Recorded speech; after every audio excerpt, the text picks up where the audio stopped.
저는 서울에 사는 30대 후반 여성입니다. 결혼한 지는 5년 정도가 지났고 남편과 저 사이에 아이는 없네요. 원래 가지려고 부단히도 노력하고 또 스트레스도 많이 받았는데 요즘은 이렇게 되려고 아이가 들어서지 않았나 싶기도 하고 다행이다 싶기도 해서 마음이 아주 복잡합니다. 결과적으로는 아이가 들어서지 않는 게 다행한 일이 되기는 했네요. 남편과 이혼했으니까 말입니다. 오늘 제 사연은 제가 남편과 왜 이혼했고, 그리고 그 뒤에 남편이 어떻게 되었는지를 여러분들에게 이야기해드리고 싶어서 이렇게 사연을 쓰게 되었어요. 아마 들으시는 많은 분이 함께 화를 내주실 걸로 생각합니다. 그리고 속 시원해 해주실 거라고도 말이죠.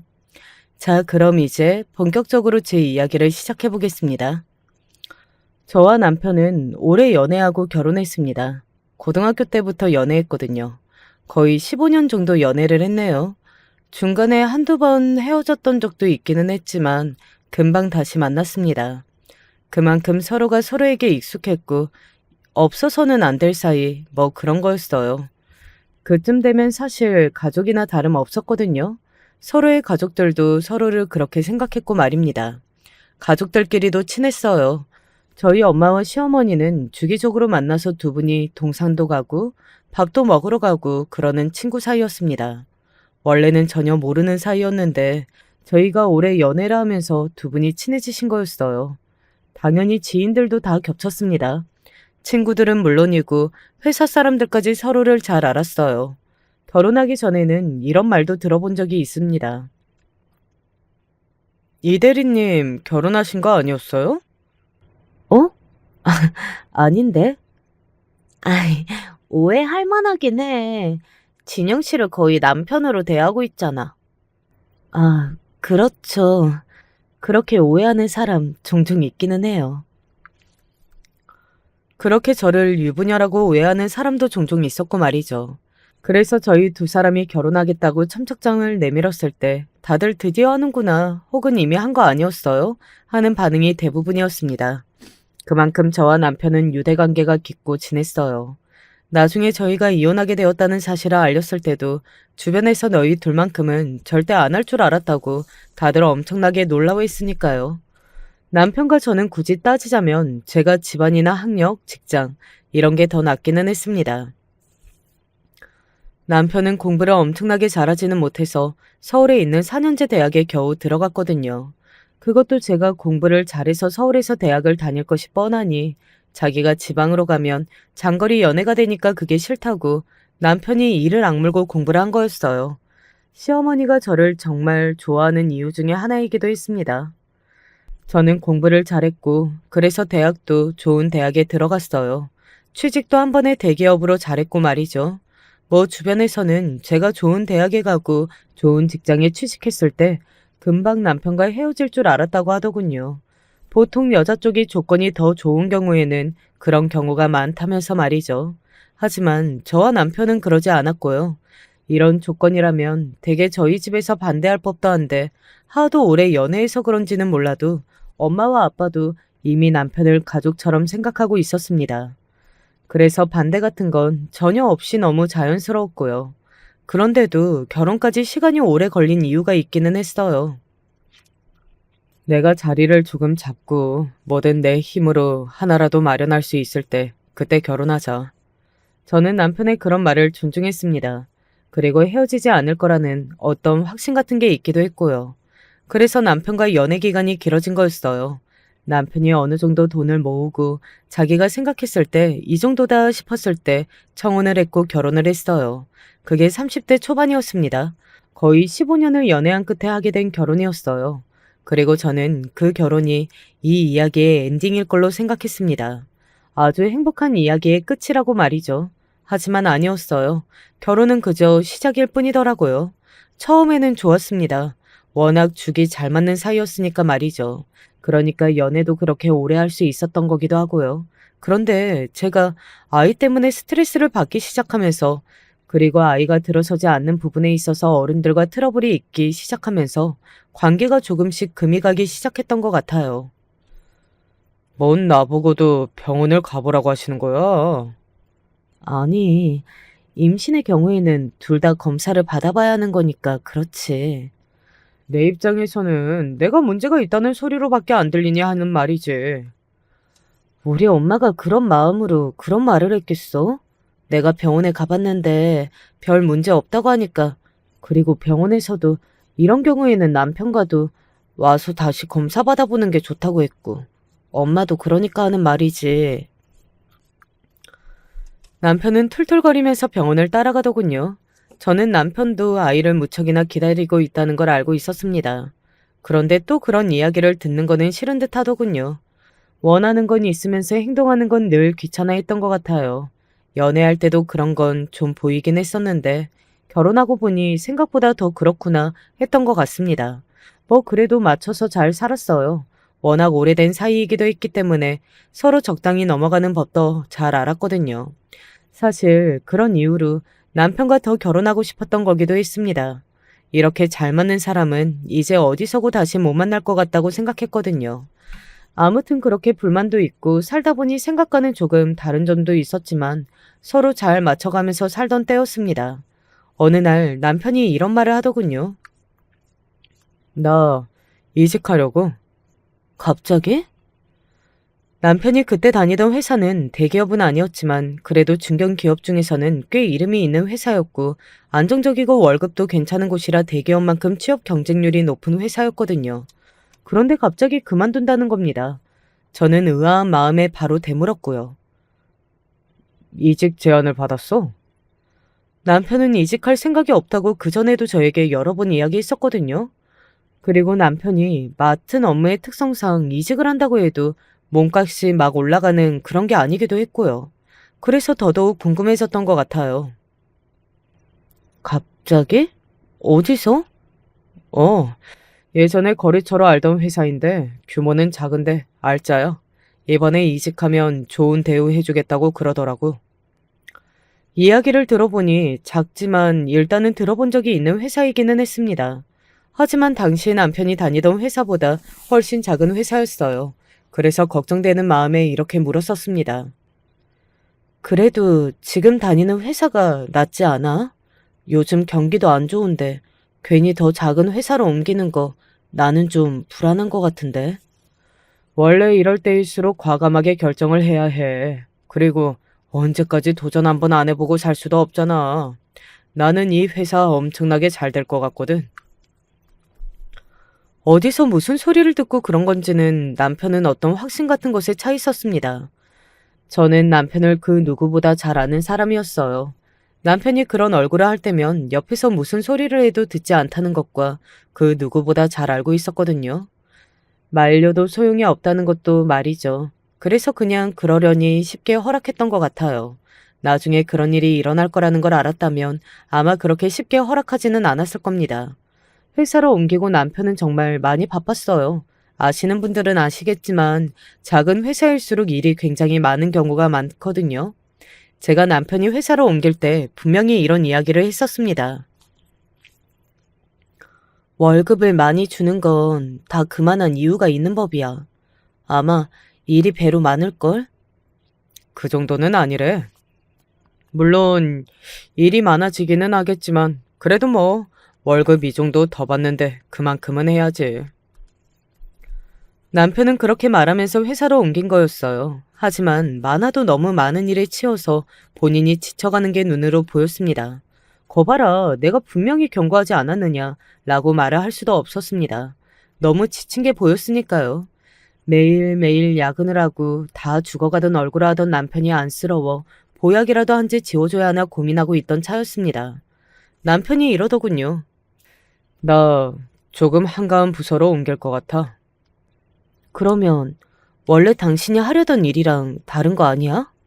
사장님 직속 부서라 라인 타기에는 이 부서가 훨씬 좋아. 자기가 일을 너무 열심히 하고 잘해서 그런지는 몰라도 사장님 직속 부서로 가게 되었다며 저에게 앞으로는 일이 좀 더 한가해질 것 같다고 그러더군요. 그리고는 부서로 옮기고 초반에는 정말로 퇴근도 빠르고 여유가 생긴 것 같아 보였습니다. 그 전보다 함께하는 시간도 길어졌고 말이죠. 그런데 다시 어느 날부턴가 굉장히 바빠졌어요. 이번에는 일이 아닌 다른 이유였습니다. 아무래도 사장님 직속 부서라 그런지 술 마실 일이 많네. 회사 임직원들이랑 흔히들 이야기하는 직장 상사들과 술을 마시거나 골프를 치러 가거나 하는 일이 많아진 겁니다. 사실 저는 그렇게 일을 하는 사람들을 아주 싫어하는 편이었거든요. 왜 있잖아요. 일은 제대로 하지 않고 맨날 임원들이랑 술이나 마시러 다니고 골프나 치러 다니면서 인맥 관리로 승진하고 그런 사람들 말이죠. 남편이 딱 그런 전철을 밟고 있는 것 같더라고요. 그래서 남편의 직장 생활이 마음에 정말 안 들었습니다. 그리고 어느 순간부터 남편이 달라진 것 같다는 생각도 들었고 말이죠.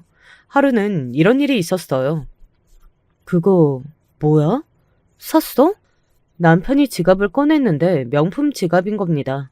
원래 명품의 미음자도 모르는 사람이었고 그런 거에는 관심도 없이 매번 사치품이라고 욕을 하던 사람이었는데 어디서 났는지 명품 지갑을 들고 있길래 너무 의아해서 물었습니다. 어, 하나 샀어. 당신이? 어, 임원분들이랑 술 마실 일이 많아서 법인카드 꺼내다 보면 다들 한마디씩 하더라고. 지갑을 제대로 된 걸 들고 다니지, 뭐 그런 걸 들고 다니느냐고. 그래서 하나 샀어.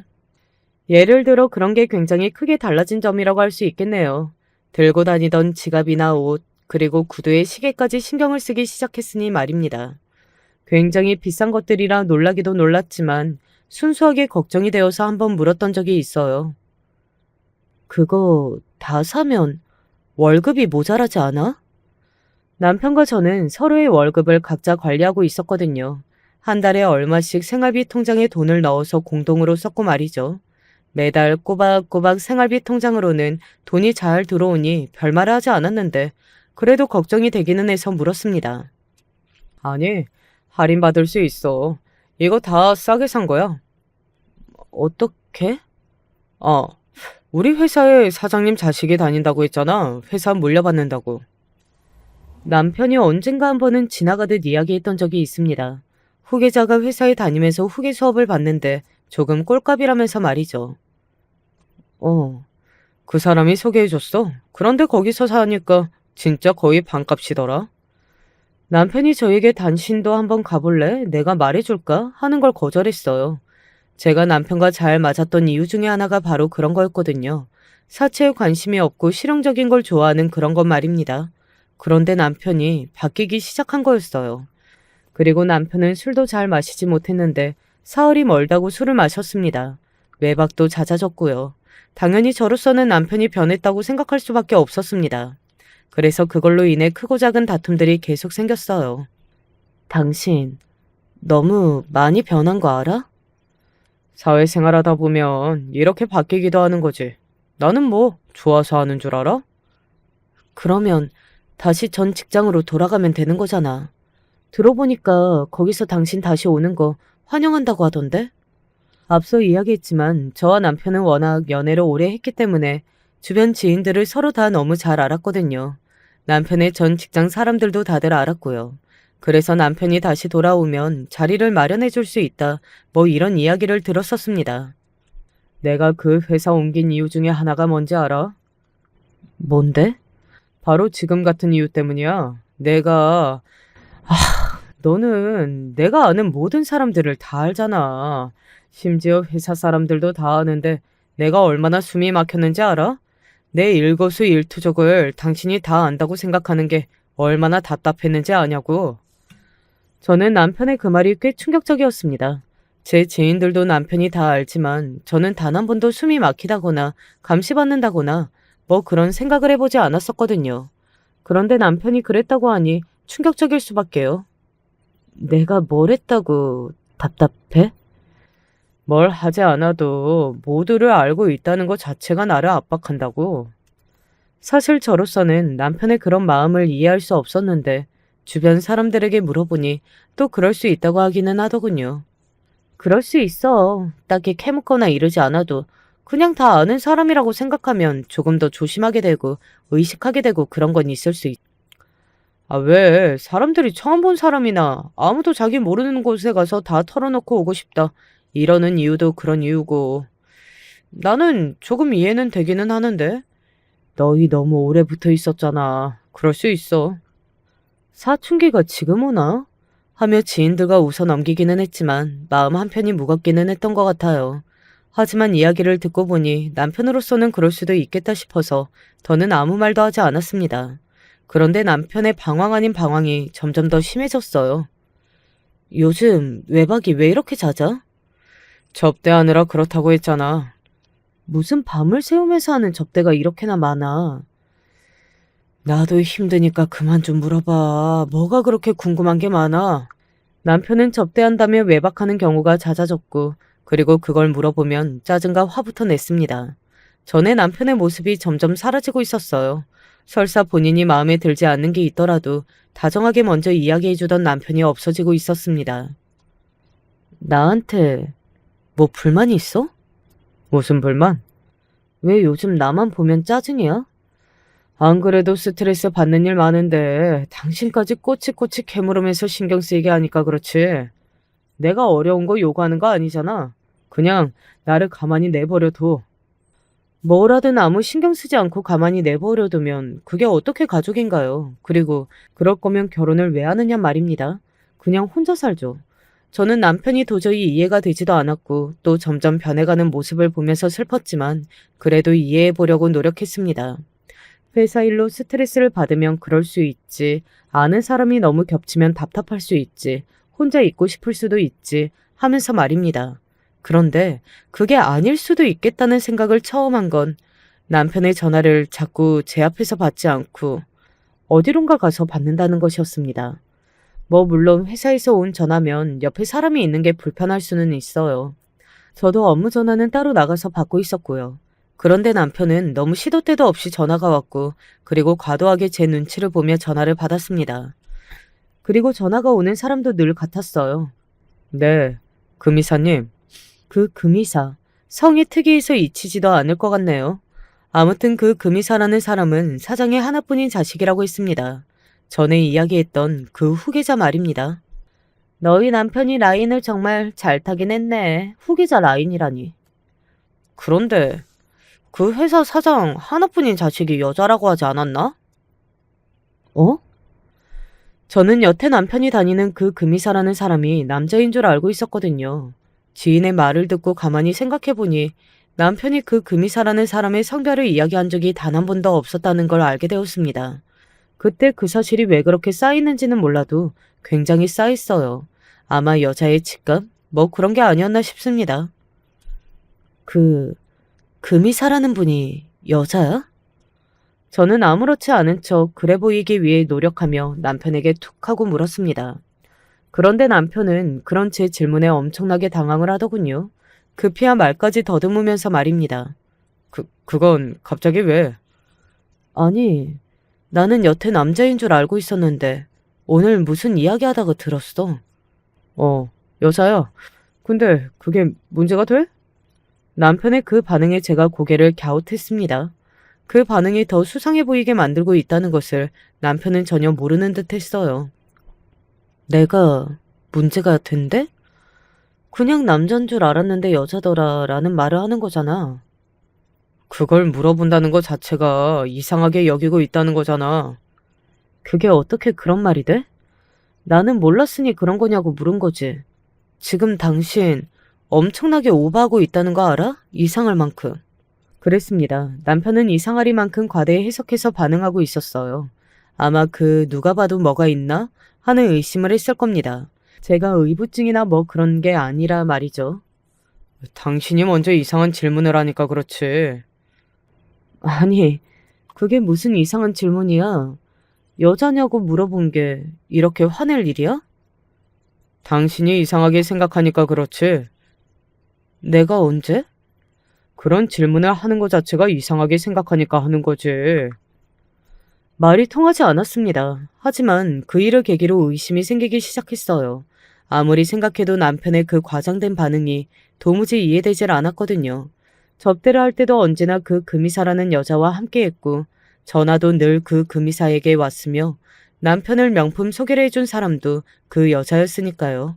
게다가 남편의 그런 반응까지 봤으니 제 입장에서는 충분히 의심하고도 남을 만한 상황이기는 했습니다. 그리고 주변에서도 다들 그렇게 이야기했어요. 그런 애가 아니라는 건 잘 알지만 그래도 세상에 절대라는 건 없으니까 상황에 그냥 넘어가기에는 영 찝찝한 상황이기는 하다. 친구들도 하나같이 그렇게 이야기하더군요. 저와 남편 모두를 다 잘 알고 있는 친구들이라 세게 이야기하지 못해서 저 정도인 거지. 아마 그게 아니었으면 친구들도 굉장히 세게 이야기하며 남편을 의심했을 거예요. 저는 먼저 남편의 휴대폰을 살폈습니다. 사실 그런 건 제 손으로 하고 싶지 않았거든요. 그런데 확인하려면 그것 말고는 달리 방법이 없었어요. 그런데 휴대폰에는 아무런 정황이 나오지 않았습니다. 그래서 고민하다가 이번에는 심부름센터에 의뢰했어요. 사실 그것도 썩 내키지 않았는데 그것 말고는 다른 방법을 생각할 수가 없었습니다. 당사자에게 물어볼 수도 없는 문제잖아요. 너 불륜하니? 이런 걸 어떻게 물어봐요. 한다고 해도 한다는 이야기 해줄 리도 없고 말입니다. 의심 가는 정황은 많은데 확실한 증거를 찾기가 힘들어요. 뭐 둘이 호텔 드나든 것도 같이 프로젝트나 일했다고 하면 그만이고 같이 술 먹는 것도 접대한다고 하면 그만인 거라 딱 둘이서 애정행각을 하거나 그러지는 않거든요. 그런데 한 가지 확실한 건 뭐요? 다년간의 제 직업적 경험으로 봐선 이건 불륜이 맞긴 맞다는 겁니다. 그 심부름센터 직원이 보기에도 남편과 그 금이사라는 여자의 관계는 불륜으로밖에 보이지 않는다고 하더군요. 확실한 증거를 잡지는 못했지만 말입니다. 그렇게 되고 보니 저는 확실하게 결정해야만 했어요. 남편에게 따져서 진실을 듣던 아니면 이혼하던 둘 중에 하나 말입니다. 그대로 서로를 믿지 못한 채 그렇게 살 수는 없는 노릇이었으니까요. 남편이 불륜을 하고 있을 수도 있다는 그 사실 하나만으로도 저는 엄청난 충격에 휩싸였거든요. 자그마치 20년에 가까운 세월이었습니다. 연애하고 결혼하고 그런 세월이 말입니다. 친구, 가족, 남편, 뭐 아무튼 서로에게 절대 없어서는 안 될 존재라고 생각하고 살았어요. 그런데 이렇게 쉽게 다른 여자를 만날 수 있다는 그 사실에 저에게는 너무나 큰 충격이었거든요. 어떻게 우리가 함께 보낸 그 긴 세월을 이렇게 아무렇지 않게 쓰레기통에 처박을 수가 있나 싶어서 현실이 믿기지 않을 만큼 말입니다. 그래서 제가 간과하고 있는 사실 하나가 있었어요. 바로 제가 이혼 이야기를 먼저 꺼냈으면 꺼냈지 남편이 먼저 꺼낼 일은 없을 거라는 사실 말입니다. 잘못한 건 남편이니까 그런 뻔뻔한 짓을 할 거라고는 저는 상상조차 하지 못했었거든요. 그리고 제가 이혼을 하자고 하면 당연히 잘못했다고 매달릴 줄 알았어요. 저는 그러면 어떻게 해야 하는 건지도 생각하고 있었거든요. 그런데 둘 다 아니었습니다. 이혼하자. 남편이 먼저 이혼 이야기를 했습니다. 그것도 아무런 맥락이 없이 어느 날 갑자기 말이죠. 제가 자신의 불륜을 의심하고 있다는 말도 남편에게 한 적이 없었는데 말입니다. 너 만나는 여자 있는 거 맞지? 제가 그렇게 물었어요. 남편은 짐짓 놀란 듯 하더군요. 제가 그것까지 알고 있었다는 사실은 몰랐던 듯 했습니다. 하지만 이내 표정이 다시 침착해졌던 것 같아요. 뭐 그 정도는 뻔뻔해야 불륜도 할 수 있는 거겠지만요. 어? 어? 너 지금 어라고 했어? 다 알고 물어본 거 아니야? 그래서 맞다고 대답해 준 건데. 전혀 죄의식이라고는 하나도 없는 얼굴과 말투로 남편이 그렇게 대답하더군요. 순간 저는 이 사람이 원래 내가 알고 있던 사람이 맞나? 혹시 저 안에 다른 영혼이라도 들어간 게 아닌가 하는 생각까지 했습니다. 그만큼 믿기지 않았다는 말이겠죠. 인간이 어떻게 이렇게까지 뻔뻔할 수가 있냐? 불륜을 한 것도 너고 잘못을 한 것도 넌데 어떻게 미안해 하지도 않아? 미안한데 너라도 나 같은 상황에서는 이렇게 할 수밖에 없었을걸? 뭐? 불륜을 할 수밖에 없는 상황이라는 게 도대체 뭔데? 어이가 없고 기가 막혔습니다. 아니 도대체 어떤 상황이면 불륜을 할 수 없는 상황이 만들어지냐 말입니다. 다 핑계일 뿐인 것을 말이죠. 그런 조건이 좋고 가진 게 많은 여자가 내가 좋다는데 어떻게 내가 거부를 해? 뭐? 그런데 그 이유가 더 기가 막혔습니다. 단지 조건이 좋고 가진 게 많은 여자라서 그 여자와 불륜을 했다니요. 당신도 양심이 있으면 이혼해줘야 하는 거 아니야? 내가 이렇게까지 인생 역전을 할 기회인데 이 기회를 어떻게 그냥 놓치냐고. 기가 막히고 어이가 없고 그리고 엄청난 그 배신감에 뭐라 말도 못하고 입만 떡 벌리고 있었던 것 같아요. 그런 저에게 남편은 더 어마어마한 말들을 쏟아냈습니다. 조용히 이혼만 해주면 당신이 섭섭치 않게 위자료 줄 거야. 그 여자가 그러지? 돈 준다고 하라고? 어차피 당신도 내가 이렇게까지 나오는데 나랑 더 같이 살 생각 없잖아. 이렇게 된 이상 당신 입장에서도 돈이라도 받는 게 나아. 저의 20년 세월이 한 번에 부정당하는 기분이 들었습니다. 어떻게 우리가 함께해온 그 세월이 이렇게 순식간에 쓰레기 버리듯 지워버릴 수가 있는 건지. 저는 그 엄청난 배신감에 온몸이 떨렸고 눈에는 눈물이 줄줄 나왔던 것 같아요. 살면서 겪었던 모든 일 중에 가장 충격적인 일이었습니다. 이런 사람인 줄 몰랐던 게 이럴 수 있었던 사람이라는 걸 상상조차 하지 못했던 제가 너무 어리석고 바보같이 느껴졌어요. 너 원래 이런 사람이었니? 지나가는 사람 아무나 붙잡고 물어봐라. 그런 조건의 여자가 꼬시는데 안 넘어갈 남자가 있는지, 그리고 이혼 안 할 남자도 있는지. 저는 우리의 세월이 그깟 돈에 좌지우지 될 만한 건 아니라고 생각했거든요. 20년이잖아요. 자그마치 20년 말입니다. 모든 것을 둘이서 함께했고 모든 이들이 저희 둘을 알았어요. 그런데 어떻게 그걸 이렇게 쉽게 버릴 수가 있느냐 말입니다. 그날은 제가 너무 울어서 더 이상 다른 말을 하지 못했어요. 하지만 며칠 지나지 않아 그 여자가 저를 찾아왔었습니다. 그 금이사라는 상간녀 말이죠. 그냥 깔끔하게 이혼해 주세요. 더 못 볼 걸 보면서 상처받지 마시고. 뭐가 그렇게 당당해요? 죄를 저지른 건 당신이랑 그 인간인데 왜 내가 이렇게 더 슬프고 힘들어야 하느냐고요. 그렇게 욕하고 그냥 치워버리세요. 그리고 원래 가진 게 많을수록 당당해지는 거예요. 이칸 일이 나한테 아무 영향도 없을 거라는 걸 잘 아니까? 알고 있었습니다. 저는 결국 이혼을 해줄 수밖에 없다는 것을 말이죠. 그 여자는 저보다 가진 게 많았고 남편은 저에게 이혼을 요구하고 있었고요. 그렇게 뻔뻔한 사람들을 제가 무슨 수로 이기느냐 말입니다. 버티지 마. 버틸수록 너도 망가져. 그냥 쓰레기 치웠다고 생각하고 돈이나 받아. 그게 너한테도 좋아. 머리로는 친구의 말이 맞다는 걸 너무나도 잘 알고 있었어요. 하지만 마음이 그게 아니었습니다. 그래도 결국에는 이혼해 줄 수밖에 없었어요. 저희 엄마와 시어머니가 알았거든요. 그리고 두 분이 엄청나게 크게 다투셨다고 했습니다. 당연하죠. 친구이기 이전에 엄마였으니까요. 그 여편네랑은 다시는 안 보기로 했다. 뭐 그런 인간들이 다 있는지. 쓰레기 같은 아들 둬서 좋겠다고 했더니 지 아들 쓰레기라고 했다고 머리채를 잡더라. 그러면서 네가 이혼을 안 해주는 게 양심이 없는 거 아니냐고. 10년 넘게 봐온 사람인데 아휴 내가 그 사람 속을 이렇게나 몰랐구나 싶다. 엄마도 시어머니에게 엄청난 배신감을 느낀 것 같더라고요. 사실 저도 시어머니에게 배신감을 느꼈습니다.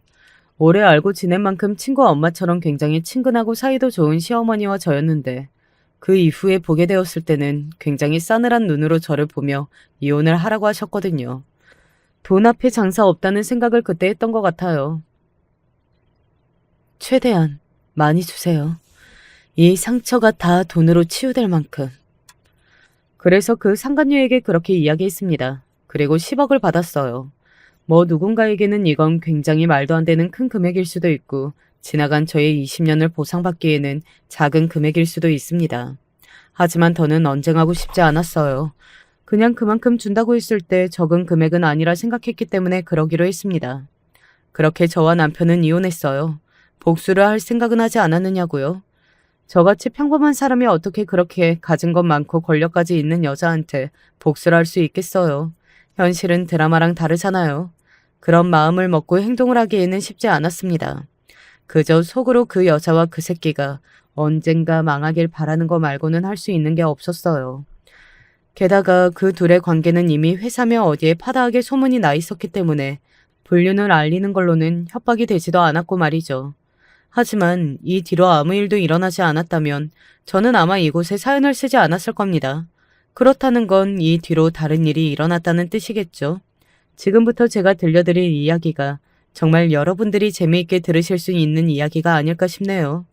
그렇게 제가 그 여자에게 10억을 받고 이혼을 해준 뒤 얼마 지나지 않아 그 두 사람은 결혼했습니다. 그것도 보란듯이 아주 초호화로 보란듯이 말이죠. 아마 불륜했다는 그 소문을 의식해서 더 크게 하는 걸걸. 신경 안 쓰는 것처럼 굴어도 속으로는 신경 쓰고 있을 거거든. 사람이라면 그럴 수밖에 없고. 그니까 원래 그렇게 잘못한 게 많은 사람일수록 자신의 선택이 틀리지 않았다는 걸 증명하기 위해서 남한테 보여주기 위해서 더 잘난 척하고 더 행복한 척하면서 살게 되어 있어. 그리고 그러다 보면 더더욱 불행해질 거고. 이미 적어도 그 자식은 완전히 행복하지는 않을걸? 남편이 완전히 행복하지 않을 거라는 말에 제가 그게 무슨 말이냐는 듯 친구를 바라봤습니다. 친구가 웃으며 이렇게 말하더군요. 결혼식장에서 어땠는지 건너서 들었는데 그 회사 사장 있잖아? 그 여자 아버지.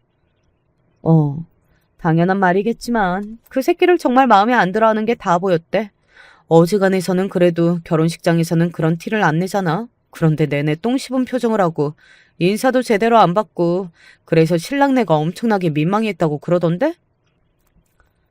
그리고 듣기로는 상견례고 뭐고 아무것도 하지 않았다고 하더군요. 남편의 아버지. 그러니까 저에게는 시아버지였던 그분이 내민 손도 잡지 않아서 오히려 주변 사람들이 민망해했다고 말입니다. 식장에서 사돈한테 그러는 양반인데 그 자식한테는 어떻게 하겠냐? 안 봐도 뻔하다. 맨날 욕이나 처먹으면서 살겠지. 돈이 아무리 많으면 뭐하냐? 그렇게 무시당하면서 사는데. 나 같으면 그렇게는 못 산다. 그리고 얼마 지나지 않아 그런 말도 들었어요. 남자애들 모임에 남편이 더 이상 나오지 않는다는 소식을 말입니다. 친구들이 처음에는 부잣집으로 장가갔다고 자신들을 무시해서 나오지 않는 건가 해서 욕을 엄청나게 많이 했다고 하더라고요. 그런데 그게 아니었다고 합니다. 다른 이유가 있었어요. 그 여자가 밖에는 나가지도 못하게 하나 봐. 지도 불륜으로 만났으니까 또 나가서 불륜이라도 할 줄 알고 그러는 거지. 불륜으로 결혼한 커플들이 다들 그런다잖아. 밖에 나가야 돈을 쓸 거 아니야. 돈을 쓰지도 못하고 집안에만 갇혀 있는데 부잣집에 장가간 게 무슨 소용이냐? 그러니까 말이야. 그러면서 장인어른한테 맨날 욕이나 처먹고. 물론 친구들이 저를 위로해준답시고 더 세게 이야기한 것도 있게 하겠지만 남편이 제대로 외출 한번 제대로 못하는 거나 장인어른 되는 사람에게 틈만 나면 욕을 들어먹는 건 사실인 듯 했습니다. 뭐 이제는 저와 상관없는 이야기라고 생각했지만 한심하기는 했어요. 고작 그렇게 살려고 나한테 그런 소리까지 해가며 이혼을 하자고 했나 하는 마음의 말입니다. 그런데 그 이후부터 더더욱 놀라운 일들이 일어났습니다. 야, 그거 봤어? 뭐? 그 새끼 다니는 그 회사 지금 세금 문제로 엄청나게 뭐가 걸려서 조사 들어간 모양이던데? 크지 않은 회사라 그거 잘못하면 회사 완전히 날아간다던데? 남편네 회사가 세무조사가 들어왔는데 뭔가 크게 걸린 게 있다는 이야기가 들었습니다. 그래서 회사가 휘청일 정도라고 말이죠. 사실 그때까지만 하더라도 부자 망해도 3년은 간다고 별 문제 없이 넘어가는 줄 알았어요. 원래 있는 놈들이 그렇잖아요. 그런데 사태가 점점 묘하게 흘러갔습니다. 그 자식이 다 뒤집었을 모양새던데? 왜? 나도 자세하게는 모르는데 듣기로는 그 여자랑 세금 관련 일도 처리를 같이 했었나 봐. 원래는 그 여자가 잡혀 들어가는 게 맞는데 그 회사 사장님이 그렇게는 안 하고 그 자식이 대신 감옥 들어가는 그림으로 만들고 있다고 들었어. 친구들끼리 그런 이야기를 나누고 있다고 하더군요. 뭐 흔히 이야기도 뻔한 이야기기는 했습니다. 한 회사에서 세금이나 다른 불법적인 문제가 터졌을 경우 위에서 본인들이 책임을 지지 않기 위해서 한 직원에게 떠넘기고 꼬리를 자르는 뭐 그런 그림 말입니다. 그리고 그건 사실인 듯 하더군요. 정말로 남편이 조사를 받게 되었다는 이야기를 들었습니다. 얼마 지나지 않아 재판을 받는다는 말도 들었고 말이죠. 인가응보다 사람한테 그렇게 몹쓸 짓하고 그러면 본인 아들은 천년만년 잘 살 줄 알았나 보지. 아휴, 내가 고소해서 전화해 거 봐라 하고 한마디 하려던 걸 참았다. 잘 참았어. 그런 말해서 뭐해. 나한테 그때 그런 말을 한 건 갚아주고 싶었어. 그런 말하면 엄마도 같은 사람이 될 뿐이야. 잘 참았어. 그때까지만 해도 저는 그렇게 생각했어요. 시어머니가 저를 찾아오기 전까지만 하더라도 말입니다. 시어머니가 저를 찾아왔어요. 지은아, 우리 아들 한 번만 살려주라. 예정을 생각해서라도. 그게 무슨 소리세요? 남편이 정말 실형을 살게 될 것 같다고 하더군요. 그 지경이 되니 재판에 유리한 증언을 좀 해달라고 저를 찾아온 겁니다. 아무것도 모르고 한 일이라고 네가 말 좀 해다오. 저는 회사에서 무슨 일을 하는지도 몰랐는데요. 아무것도 말 안 해줘서. 너는 그냥 한마디만 해주면 된다. 너한테 무슨 업무를 하는 건지는 모르겠다고 했다고 그거 하나면 된다. 응? 그러니까 시어머니의 말은 남편이 조금이라도 죄를 덜기 위해서 아무것도 모르고 그 일을 했다는 걸 증명해야 하는데 제 증언이 필요하다는 거였습니다. 당시에 저에게 그런 말을 했다는 증언 하나만 있어도 남편에게 많은 도움이 될 거라고 말이죠. 하지만 남편은 저에게 그런 이야기를 한 적이 없었어요. 저한테 그런 말을 한 적이 없는데요. 그래도 한 번만 해주면 안 되겠니? 예정을 생각해서. 정말이지 양심이 없구나. 라는 생각을 했습니다. 저희 엄마한테 했던 말이 생각이 나면서 말이죠. 그래서 저는 해줄 생각이 없었거든요. 굳이 그게 아니더라도 저에게 그 정도의 배신감을 안겨준 사람을 위해서 위증할 생각은 티끌만큼도 없었습니다. 위증을 하라는 말씀이신가요? 그것도 저 버리고 간 불륜남을 위해서요? 제가 왜요? 저는 단호하게 거절했습니다. 그리고 시어머니는 그런 제 태도에 많이 놀란 듯 하더군요. 제가 해줄 줄 알았나 봐요. 그것도 어이가 없네요. 왜 제가 해줄 거라고 생각을 한 건지 아직도 잘 모르겠어요. 그래도 애정이. 제가 그 인간한테 남아있는 애정이 뭐가 있어요. 생각만 해도 역겹고 치가 떨리는 인간한테. 지금 정이라고 하셨어요? 시어머니는 그런 제 말을 듣고 아무 말도 없이 그냥 빤히 바라보고 있더군요. 그러더니 조금 싸늘해진 얼굴과 말투로 이렇게 말했습니다. 그러면 본인이 저지르지도 않은 죄로 저렇게 잡혀가게 두겠다는 말이니? 제가 그렇게 만들었어요? 본인이 자처한 일이잖아요. 왜 제 잘못인 것처럼 말씀하세요? 그리고 제가 정말 그런 말을 들은 적이 있으면 또 모를까. 들은 적이 없는데요? 그 여자랑 일 시작하고 나서는 저한테 말 한마디 붙인 적이 없어서. 정말 안 해주겠다는 말이니? 네, 안 해요. 그런 인간을 위해서 저는 위증 안 해요. 그리고 어머님도 업보라고 생각하세요. 사람한테 못할 짓 해놓고 잘 살길 바라는 것도 너무 양심 없잖아요? 제 그 말까지 듣고서는 시어머니 인상이 확 구겨졌습니다. 그러더니 본인의 화를 주체하지 못한 듯 벌떡 일어나서는 앞에 있는 물을 저에게 뿌리더군요. 야, 네가 이렇게 싸가지 없고 매몰찬 인간인지 내가 그동안 몰랐구나, 어? 저도 몰랐네요. 어머니가 이렇게 비상식적이고 양심도 없는 사람인지. 너 말 다 했어? 어? 덜했어요. 똑똑히 들어요. 아줌마 아들. 뭐 됐어요? 뭐 됐다고요? 야, 이년아! 시어머니는 소리를 버럭 지르면서 제 머리채를 잡았습니다. 그곳은 카페였거든요. 주인이 말리러 왔지만 이미 이성을 잃은 시어머니는 제 머리채를 놓아줄 생각이 없어 보였어요. 그래서 결국에는 경찰까지 오고 나서야 조용해졌습니다.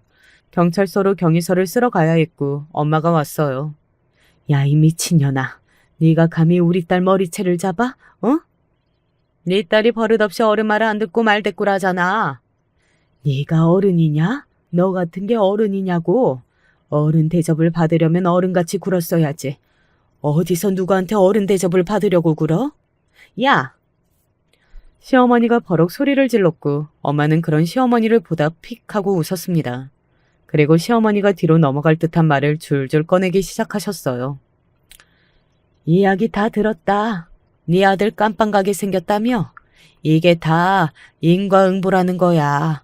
그래, 부잣집에 장가 보낸다고 불륜한 아들을 그렇게 싸고 돌면서 며느리한테 못할 짓 할 때부터 내가 이럴 줄 알았어. 어디 그 나이 먹고 아들 옥바라지 한번 잘해봐라 이년아. 야! 시어머니는 찢어질 듯한 소리로 크게 고함을 지르며 엄마의 머리채를 잡았고 결국 경찰이 나서서 뜯어 말리는 상황까지 되고 나서야 사태가 마무리되었습니다. 저와 저희 엄마가 합의해주지 않아서 시아버지가 저희에게 빌려오시는 상황이 발생했고 저는 엄마를 설득해 합의를 했어요. 그렇게까지 극악으로 끝내고 싶지는 않았습니다. 게다가 지금 남편의 일만으로도 그 집안은 대재앙일 거고 말이죠. 인과응보라는 말이 없는 건 줄 알았는데 그래도 있는 거였더구나. 그러게나 말이야. 결국 남편은 실형을 선고받았다고 들었습니다. 그리고 얼마 지나지 않아 그 여자와도 이혼을 했고 말이죠. 아니, 이혼을 당한 거고 말입니다. 사실 처음부터 남편은 이용당한 게 아닐까 하는 생각을 한 적도 있어요. 뭐 그렇다고 남편이 불쌍하다든지 용서해야겠다든지 그런 생각을 하는 건 절대 전혀 아니었지만 말입니다. 이러나 저러나 저와의 20년 세월을 처참하게 밟아버리고 그 돈 많은 여자를 선택한 건 변하지 않는 사실이니까 말이죠. 시어머니는 남편이 일했던 그 상간녀의 회사 앞에서 1인 시위를 하다가 여러 번 경찰에도 잡혀가고 또 소송도 당했다고 들었습니다. 정말 사람 인생 한 치 앞을 모른다는 생각이 들었던 것 같아요. 저와 연애를 하고 결혼을 할 때만 하더라도 너무 안정적인 삶을 살았던 남편인데 말입니다. 만약 그때 이직을 하지 않았다면 지금도 똑같이 그렇게 살고 있겠죠. 저는 그 시절로 돌아가고 싶거나 남편이 왜 그런 선택을 했을까 하는 생각을 깊게 하지는 않습니다. 원래 그런 인간이었다고 생각해요. 그런 인간이었기 때문에 그런 선택을 한 거라고 말이죠. 같은 상황에서도 모든 사람이 같은 선택을 하는 건 아니니까요. 아, 그리고 정말 다행스럽게도 그 불륜녀의 회사도 망했습니다. 부자 망해도 3대는 간다고 뭐 돈을 얼마나 가졌는지 아직도 떵떵거리고 사는지 아닌지는 자세하게는 모르지만 지도새도 소식을 모르는 걸 봐서는 제대로 망한 게 맞는 것 같다고 생각할 뿐이에요. 네가 최종 승자인 거야. 그런 쓰레기도 치워버리고 돈은 돈대로 챙기고. 그 여자한테 10억을 받았었잖아요. 그 생각을 하니까 정말로 그렇긴 하더라고요. 결국은 다 망하고 저만 다 받은 채로 이렇게 있는 거니 말입니다. 남편에게 만나달라는 연락을 받고 갔던 적이 있습니다. 깜빵 안에 있는 남편은 제가 알던 사람과 전혀 다른 모습을 하고 앉아있더군요. 환경이라는 게 사람의 인상을 저렇게도 바꿀 수 있구나 하는 생각을 했던 것 같아요. 분명 아는 얼굴인데 모르는 얼굴을 하고 있었습니다. 그때는 미안했어. 이 안에 들어와 있으니까 여러 가지 생각이 들더라. 그리고 내가 너무 잘못했다는 생각도 들고. 사람들은 왜 이렇게 망하고 가진 걸 다 잃었을 때 그런 반성을 하는 걸까? 진작에 했으면 훨씬 더 진정성이 있었을 텐데. 제 그 말에 남편이 씁쓸한 표정을 짓더군요. 잘 살았어도 그 여자와 떵떵거리면서 잘 살았어도 그런 말을 하고 반성을 했을지는 저는 의문이긴 했거든요. 그리고 안 했을 거라고 생각하고 말입니다.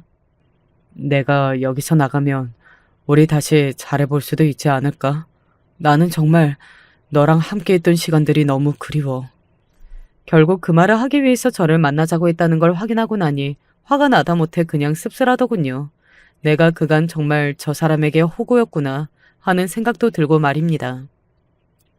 너는 내가 얼마나 등신으로 보이면 그런 말을 할 수가 있는 건지 모르겠지만 나는 다시 너랑 만나는 일은 없을 거야. 오늘 다시는 연락하지 말고 어디 길거리에서 마주쳐도 모른 척 하자고. 마지막 인사하러 온 거고. 여보, 내가 왜 네 여보야? 더 최근 여보는 다른 사람 아니니? 남편이 그런 제 말에 입을 다물었습니다. 저는 그런 남편을 보고 말을 이었어요. 나는 너랑 다시는 엮이고 싶지 않으니까 이제는 다시는 연락하지 마라. 그 20년 세월을 쓰레기통에 쳐넣은 건 너니까. 어디 가서 내 이야기하고 다니지도 말고. 뭐 그러지도 못하긴 하겠다. 네 지인이 내 지인인데 모든 애들이 다 네가 쓰레기인 걸 알고 있으니까. 남편이 저를 그렇게 버리고 그 여자에게 갔을 때만 하더라도 친구들이나 지인들은 남편이 쓰레기 같은 놈이라는 걸 알면서도 쉽게 떼어내지는 못했습니다. 뭐 다들 오래된 친구여서 그랬던 것도 있겠지만 남편이 가지게 될 부와 명예를 생각하면 혹시 모를 콩고물을 생각해서는 그런 거였던 걸로 생각해요. 하지만 처참하게 망한 지금 더 이상 봐줄 것도 없는 인간이기까지 한데 그 어느 누가 남편 옆에 있으려고 하겠어요. 당연히 모든 무리에게 손절을 당했습니다. 저는 이미 그 사실을 들어서 다 알고 있었고요. 아마 남편은 깜빵 안에서보다 언젠가 나와서 마주하게 될 현실이 더 처참하다는 것도 본인도 알고 있을 겁니다. 어디서든 취직이 되지 않을 거고 또 주변 사람들은 없고 말이죠. 그러니 저에게 이렇게 얼굴에 철판을 깔고 연락을 한 걸 거고요. 본인도 지푸라기라도 잡는 심정으로 연락을 한 걸 겁니다.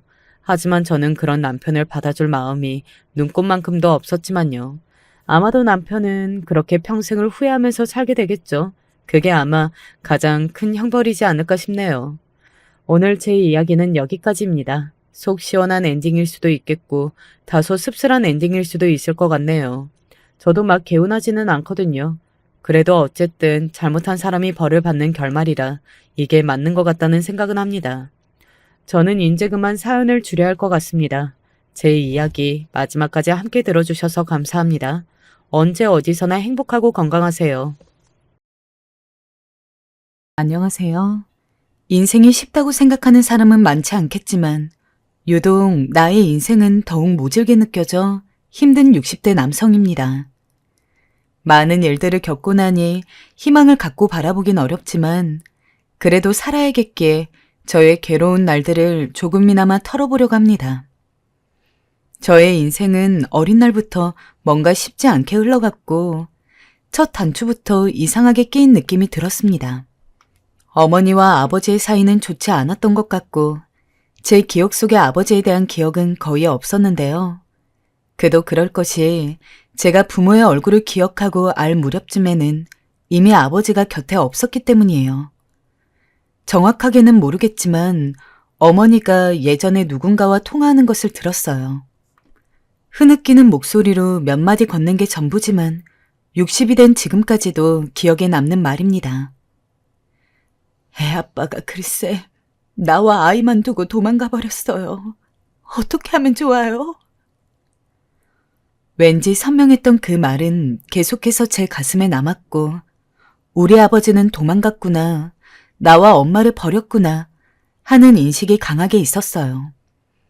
어머니는 당시에 몸이 무척 약하셨고 누군가의 도움이 필요했지만 도와주는 사람이 거의 없었나 봅니다.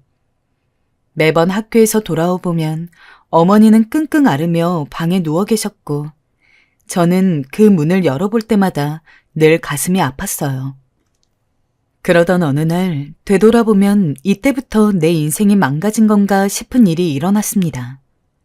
집에 돌아와 방문을 열었는데 어머니가 보이지 않았어요. 가슴이 쿵쿵 뛰면서 심한 불안감을 느꼈고 저도 모르게 가방을 내던지고 뛰어다니면서 어머니를 찾았네요. 그러던 차에 누가 저희 집으로 뛰어들어와 저를 부르는 소리가 들렸어요. 그때 그 소리는 가끔 아직도 꿈에 나올 만큼 평생 잊지 못하는 끔찍한 말이었습니다. 엄마가 돌아가셨어. 빨리 와보거라. 이웃집 아주머니의 목소리였어요. 저는 그 말을 듣고 돌처럼 굳어 아무것도 할 수 없었어요. 어머니가 아픈 것은 알고 있었지만 내 곁에 없고 영영 떠난다는 것을 조금도 생각하지 못했으니까요. 하지만 현실이란 당시 겨우 10살 남짓 되었던 저에게 너무나 가혹했습니다. 나중에 어른들끼리 하시는 말을 들어보니 상황은 정말 비참했어요. 제가 학교 간 사이 어머니는 숨을 헐떡이며 못 견뎌 하셨고 잠깐 반찬 주러 온 옆집 아주머니가 그대로 모시고 병원으로 가셨다더군요. 갑작스럽게 벌어진 일이었으며 뒤늦게 쫓아간 저는 어머니의 임종조차 보지 못했어요. 너무 슬퍼 눈물도 나오지 않아 제대로 울 수도 없었습니다. 이런 저의 가슴을 더 찌르고 휘집어 놓는 듯한 말을 듣게 되었네요. 어린 것이 애미가 죽었는데 울지도 않네. 독하네 아주.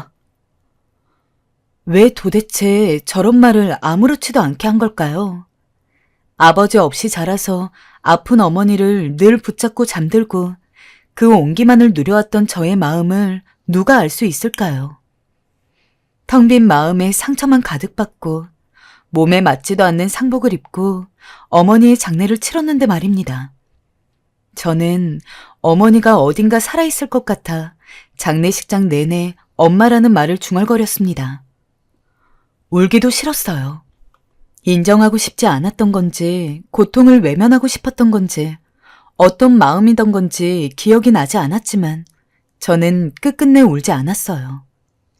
그리고 이 와중에 갑자기 아버지 생각이 났어요. 저희를 버리고 간 아버지. 아버지가 만약 우리를 버리고 도망가지 않았다면, 엄마를 잘 보살폈다면 이런 일이 벌어졌을까 싶었어요. 어머니가 몸 아프신 것도 알아 눕게 되신 것도 결국은 아버지 때문이라 생각했어요. 저는 어머니 장례식장에서까지 아버지를 생각하며 분노를 활활 태웠습니다. 그리고 어린 마음에 아버지를 마주하게 된다면 가만두지 않겠단 마음까지 품었어요.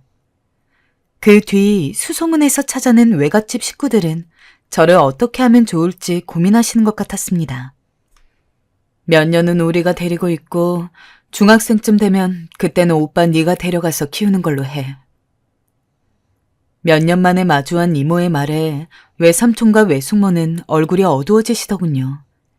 이런 상황을 계속 지켜보고 있자니 정말 세상에 나만 혼자가 되어버린 것 같아서 모든 것이 두렵게 느껴졌네요. 아버지라도 이때 있었다면 그래도 혼란스럽지 않을 텐데 늘 아픈 몸으로 희미하게나마 나의 편이 되어주었던 어머니가 세상을 떠나시니 모든 게 다 엉망이 되는 것 같았어요. 결국 저는 그날을 기점으로 하여 이모 댁에서 몇 년을 지내다가 삼촌 댁으로 옮겨가게 되었습니다.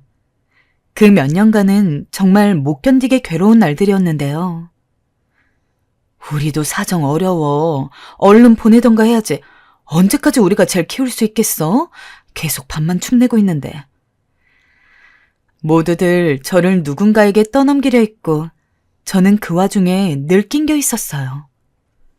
그러던 어느 날 너무도 트라우마가 된 사건이 발생했어요. 하루는 삼촌 댁에 있던 어느 날이었어요. 이모 댁보단 삼촌 댁에서 지내는 게 그래도 편하다고 생각하고 있었는데 그나마 삼촌이 저를 안쓰럽게 여겨주셨기 때문이에요. 그날도 삼촌 댁에서 편하게 포식을 하고 자매들이 하던 참이었어요. 갑자기 저 뒤편에서 삼촌의 조그마한 목소리가 들려왔어요. 누군가 전화를 하시는 듯 했어요. 나도 너무 힘들어. 애 좀 다시 데려가면 안 돼? 지금 취직도 안 돼서 내 몸 하나 건사하기 힘든 형편에 무슨 애야. 자꾸 칭얼거리는 것도 귀찮아 죽겠어.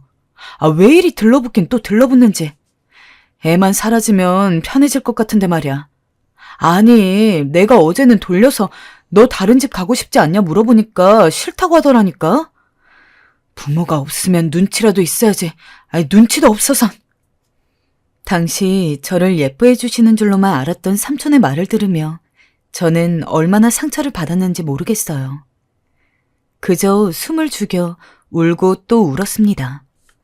다음 날 삼촌이 제게 웃으며 밥을 먹자고 하는데 한마디 말도 못하고 그저 꾸역꾸역 밥을 먹고 학교로 얼른 나와버렸죠. 제가 듣던지 말던지 대놓고 멸시하는 소리를 들으며 부모 없는 자식이 홀로 세상에 남으면 이렇게 여기저기 천독꾸러기가 된다는 것을 한맺히도록 느꼈어요. 그래서 빨리 독립하고 싶은 마음에 고등학생 무렵 땐 근처에 있는 카센터에 가서 뭐든 시켜달라고 했어요. 잘 모르긴 하지만 어떻게든 외삼촌네 집에서 나가고 싶다는 생각에 악착같이 일했고 처음에 어리둥절하게 절 봤던 카센터 사장님은 점차 절 인정해 주셨습니다. 어린 나이에 기특하구나. 아직은 좀 헤매겠지만 왠지 더 잘할 것 같은데? 정말 오랜만에 저를 인정해주는 말을 듣게 되자 뛸 듯이 기뻐서 더 노력하게 되었어요. 처음에는 고달팠지만 하면 할수록 익숙해졌고 실력이 뛰어난 건 아니지만 저의 성실한 부분을 좋게 보셨던 사장님은 조금씩 급여를 올려주면서 계속 저를 써주셨어요. 나중엔 제가 정말 아들처럼 느껴진다며 직원과 사장의 관계가 아닌 아버지와 아들의 관계처럼 지내게 되었어요. 사장님이 좀 적적하신 날엔 술 한 잔을 같이 해드리기도 하고 얘기를 들어드리기도 하면서 말입니다. 우리 윤기 아니었으면 외로워서 어쨌는지 몰라. 내가 그때 널 고도 여기서 일하게 한 게 신의 한 수였어. 사장님은 종종 술에 취해 저리 말씀하시며 절 이뻐라 하셨어요. 그런 사장님을 보면 저절로 제게도 사장님 같은 아버지가 있다면 어땠을까 하는 생각이 들기도 했어요. 사장님에겐 아들이 2명 있었는데 2명 다 밥벌이를 제대로 못하고 사는 것 같아도 사장님이 정말 그저 따뜻하게만 대해주셨거든요. 또 몸이 아파도 아들 대학 보내려면 일해야 한다면서 그렇게 몸이 부서져라 일하시던 분이었어요. 그 모습을 보며 내심 부럽지 않았다면 거짓말이겠죠. 허나 저는 그저 제 맡은 일을 잘하면 되는 것뿐이니 사장님을 보필하며 열심히 일했습니다. 그리고 20살이 되던 때엔 외삼촌 집에서 드디어 나올 수 있게 됐어요. 너 괜찮겠냐? 윤기야, 혼자 살 수 있겠어? 걱정되는데. 걱정하는 척 웃음기를 숨기는 외삼촌을 보니 환멸이 느껴졌지만 전 그냥 무시하고 짐 싸들고 나왔습니다. 첫 자취방은 벌레가 우글거리는 단칸방이었어요. 생활 환경도 그렇고 여러모로 좋지 않았지만 여건상 구할 수 있는 방이 그런 반지하 방밖에 없었으니 매일 바퀴벌레 약을 뿌리며 그렇게 벌레와의 동거를 시작했어요. 일을 하면서도 부모 없이 늘 가난하고 외롭게 살다 보니 빨리 가정을 이루고 싶은 마음이 컸는데요. 당시 가까이 지내던 손님으로부터 소개를 받아 한 여성을 만나게 되었어요. 안녕하세요. 김윤기라고 합니다. 자리에 나온 여성은 저와는 달리 좋은 집안 환경에서 자란 여자였고 대학도 다니고 있는 사람이었어요. 고졸 출신의 카센터에서 일하는 저와는 확연히 달라도 달랐죠. 거기다 가지고 다니는 지갑이나 입고 다니는 옷만 봐도 부유한 집안의 사람 같더라고요. 마음은 같지만 왠지 모르게 그 여자를 만나면 제 자신이 위축되기도 하고 초라하게 느껴지기도 했어요. 여자 집안에서 나를 좋아할까 싶기도 하고 괜히 제 가정 환경이 부끄럽더라고요. 어느 날 여자친구가 직접적으로 묻기도 했어요. 너희 부모님은 뭐 하셔? 생각해보니 부모님 얘기 들어본 적이 없네? 우리 부모님? 그냥 어머니는 가정주부이시고 아버지는 일하셔. 저도 모르게 그 여자 앞에선 거짓말까지 하고 말았어요. 당당하게 말해도 될 걸 저는 돌아가신 어머니마저 살아있는 가정주부로 둔갑시키고 도망간 아버지는 일한다고 해버렸습니다. 집에 돌아오는 길엔 어찌나 그런 제 자신이 불쌍하고 바보 같던지 저는 그 후로 그 여자분과 연락을 끊어버리고 말았습니다. 제게 남아있는 자존심은 오로지 꿈뿐이었던 것 같아요. 돈을 많이 벌겠다는 꿈. 돈이 있으면 사람들도 날 쉽사리 무시하지 못할 거고 아무도 절거려하지 않을 것 같다는 생각이 들었어요. 그래서 그때부턴 미친 듯이 일만 했어요. 쉬엄쉬엄 해, 윤기야. 병나겠어. 일 많이 하기로 소문난 사장님마저 저를 말리셨지만 저는 그럼에도 불구하고 계속 일만 해나갔어요. 그러다 보니 짧게 느껴졌던 시간이 점점 쌓여가면서 어느덧 무려 10년이라는 시간이 지나가게 되었네요. 할 수 있는 게 카센터 일밖에 없었지만 저는 나름 저금도 하고 은행 직원들과 친해지면서 마냥 적지만은 않은 재산을 모을 수 있게 되었어요. 또 어느 정도 돈이 모이자 장기 근속했던 카센터를 나와 다른 지역에 작은 카센터를 열었습니다. 다행히 작은 카센터였지만 손님들이 생겼고 금방 안정기로 접어들 수 있게 되었어요. 이젠 제가 사장님이 된 것이었죠. 제 나이가 그 당시 결혼할 나이였어요. 돈도 있겠다, 어느 정도 여유도 생겼겠다. 결혼이 하고 싶더라고요. 이젠 그 어떤 여자를 만나서도 무시당하고 거절당하진 않을 것 같았습니다. 그러던 중 은행 직원에게 한 여자를 소개받게 되었어요. 은행 직원은 그 여자를 소개시켜주면서 꽤나 재력가 집안이라고 말해주었어요. 부담스럽지만 않으면 한번 만나보라고 했는데 당시 자신감이 많았던 터라 거리낌 없이 나갔죠. 혹시나 거만할까 걱정하기도 했지만 만나보니 굉장히 소탈하고 참한 여자였어요. 말씨, 태도 하나에도 배려가 느껴졌고 무엇보다 절 마음에 들어하는 것 같았어요. 여자분의 아버진 중소기업을 운영하고 계신다 했는데 실제로 만나뵈니 굉장히 좋으신 분이신 게 느껴졌습니다. 저는 이 여자와의 결혼을 더 미루기 싫었습니다. 그래서 1년의 연애를 한 끝에 결혼 준비에 들어가기 위해 청혼을 했어요. 하지만 여자친구 쪽 어머니께서 반대가 있으셨어요. 뭐? 어머니 아버지가 없다고? 어머니가 돌아가신 건 그렇다 쳐도 아버지까지 없는 건 좀 그렇지 않아요? 나는 모르겠어요. 나는 우리 딸이 적어도 양가 부모님 다 있는 집안에서 자란 사람과 결혼했으면 해요. 여기서 아버지 문제가 터질 줄은 몰랐죠. 아버지가 떠난 게 제 잘못도 아닌데 이게 걸림돌이 되니 미칠 것만 같더라고요. 저는 여자친구 어머니를 설득하기 위해 제가 어떻게 이 자리까지 왔고 살아왔는지를 하나하나 설명해 드렸습니다. 매일매일 방문해 얼굴 도장을 찍고 비위도 맞춰드리면서 어떻게든 결혼 허락을 받아내려 했어요.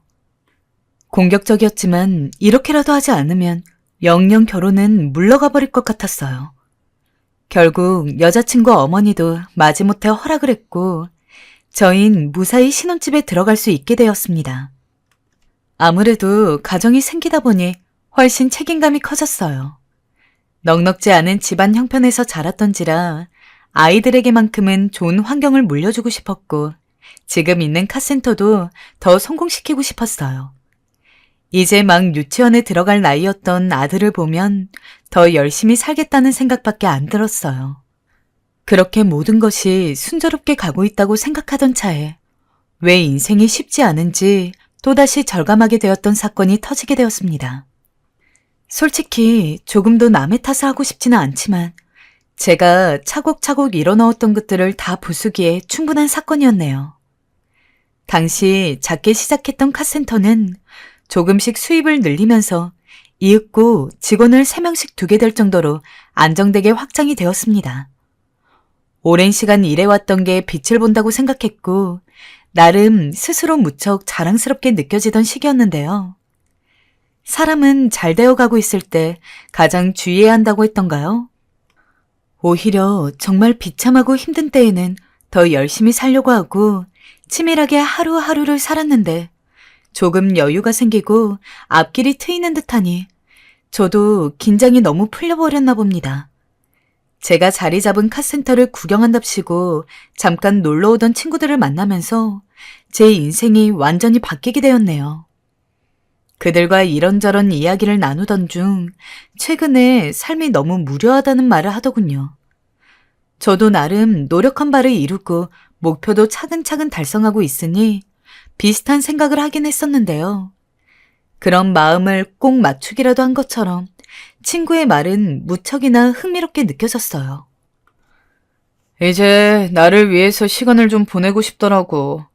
그래서 최근에 강원랜드에 다니는데 너무 재밌는 거 있지?